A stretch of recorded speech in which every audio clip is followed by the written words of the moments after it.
Let me tell you a story, dear friends, called The Tale of Tales. It's about a time long, long ago when the world was new. Back in the days when the whole world sat in the middle of a great blue bowl on the back of a giant turtle. Now, the world in those days was a very different place from the world today. Back then, all the people in the world lived together. They all lived together in one giant tree near the edge of the top of a great, huge cliff. And also, people then were different from people today. For one thing, they had not yet learned how to speak. Oh, they could dance and play and hunt and eat and climb up and down their giant tree. They could even sing melodies to make music with their voices, but they had no words, so they could not speak. Also, back then, all the people in the world had tails. They had long tails and short tails. Some had fat tails, some had skinny tails. They had tails that were hairy and tails that were smooth, tails that were kinky and tails that were straight, and every person in the world had a tail all their own. Oh, and there's another thing that was very different back then. In those days, there were a great many dragons in the world. But like the people, the dragons back then were very different from the dragons we might hear about today. They were not those graceful, gossamer-winged creatures that go gliding by through the midsummer sky. Oh no, not at all. Back then, the dragons were fat, clumsy, lumbering creatures with tiny little wings that were useless for flying. They were only good for brushing flies off their backs in the summertime. Those dragons would just go galumphing around the countryside, breathing fire, trying to scare whomever they might meet, and maybe turn them into something tasty to eat.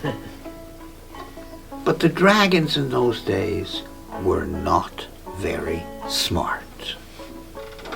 In fact, they were so small of brain that those dragons almost never had an original thought of their own. So anytime those dragons wanted to decide what to do next, they would have to look around to see what everybody else was doing.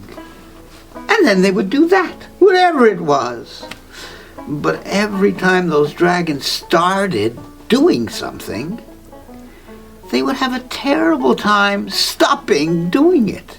They would just keep on doing that very same thing for a very, very long time. And this was a very lucky thing for all the people in the world. It kept them safe from dragons. You see, the people had a trick they would play on the dragons that would keep the dragons away from their tree. When any dragon would come near, breathing fire and acting scary, all the people in the world would run together towards that huge cliff. And when the dragons would see all the people doing that, they too would run towards that cliff. They just couldn't help themselves. And then all the people together would stop very suddenly, right at the edge of the cliff. But the dragons could not stop. They would just keep right on running right over the edge of the cliff. And they would bounce and tumble and tumble and bounce all the way down, down, down the side of that cliff and get to the bottom all battered and bruised. And then they would wander away in a daze. After falling over that cliff quite a few times and not enjoying it one little bit, all the dragons in the world decided to stay away from all the people in the world and just leave them alone. Except for one dragon, that is.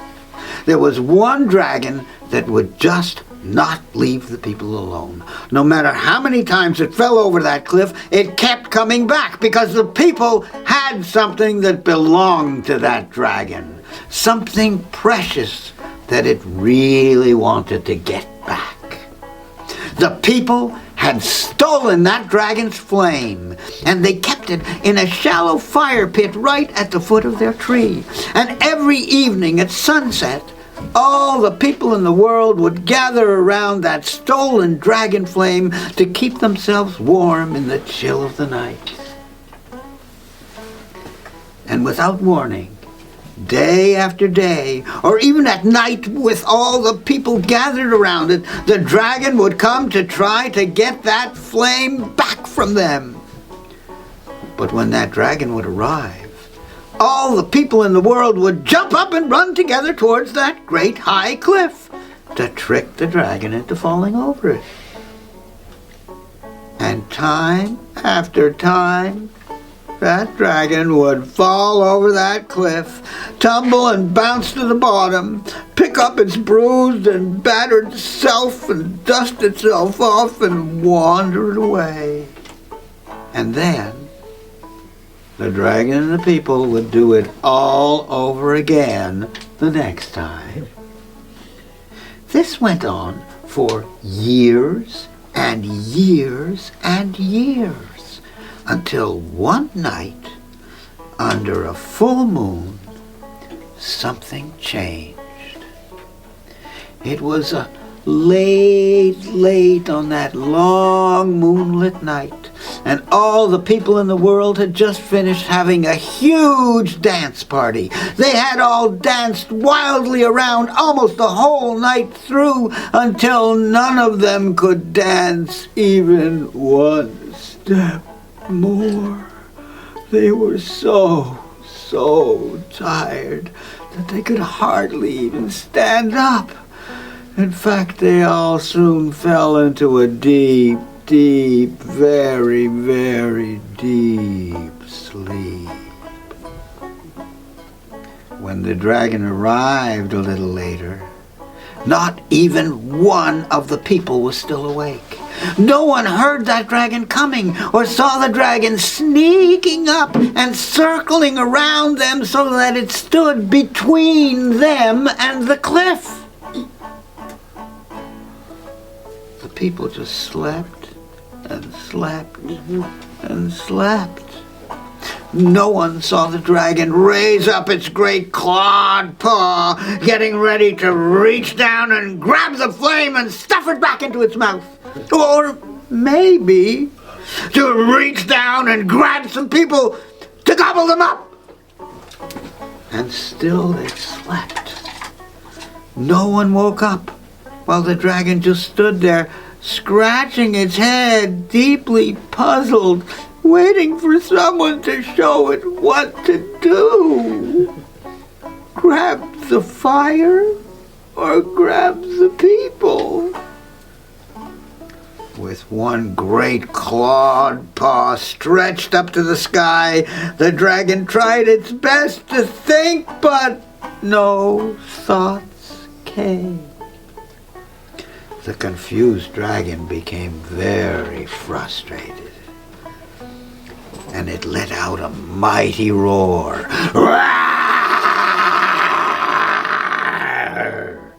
At the sound of that roar, all the people in the world woke up. They looked up at the dragon, and like the dragon, the people didn't know what to do. There was the dragon standing right between them and the cliff. They couldn't run towards the cliff. That would be running straight into the dragon's waiting claws and jaws. They were all terrified. All except, that is, for one very, very little girl who had a very, very good, excellent, big idea. She grabbed hold of her tail. Remember those tails? She grabbed hold of her tail and she shoved the end of it into her mouth and began to chew. Well, at least it looked like she was chewing. All the people in the world saw her do this, And being very clever, they understood right away exactly what she was doing. So they all grabbed hold of their tails and shoved the ends into their mouths, and they began to chew. Well, that's what it looked like they were doing. But in fact, they weren't really. And when the dragon saw everyone doing this, it too grabbed hold of its tail and shoved the end into its mouth and began to chew. It could not stop itself. Everyone was doing it. But the dragon, being very small of brain, did not understand what was happening. And it really chewed away fiercely on its own tail. Pretty soon, that dragon had eaten its whole tail. And once it had started eating itself, that dragon simply could not stop. After having swallowed its own tail, that dragon munched and crunched and crunched and munched until it swallowed down its own hind legs. And then the dragon ate its own back and belly, and then it devoured its shoulders and front legs, and it kept right on going, even eating its own neck. Finally, it swallowed its own head.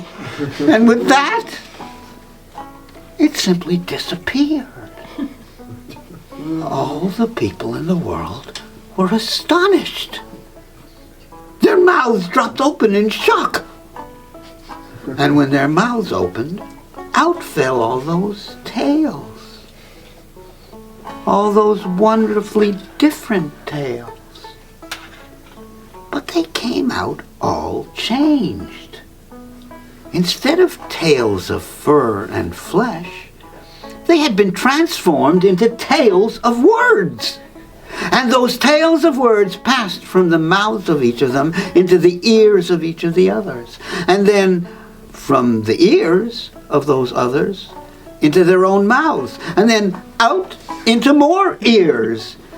And then through more and more mouths and ears, and on through the generations, those tales have been passed from person to person to person to person. And since that time, people have taken the whole world to be their dominion.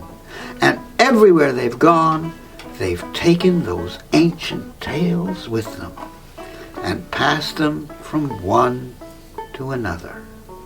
And even today, wherever we gather, whether in libraries or living rooms, on mountains or in valleys, in forests or deserts, or by campfires under the moon, those tales are still told. For it is by spinning the stories of our ancestors that we know who we are and where we come from. And that, my friends, is the tale of tales. Wow.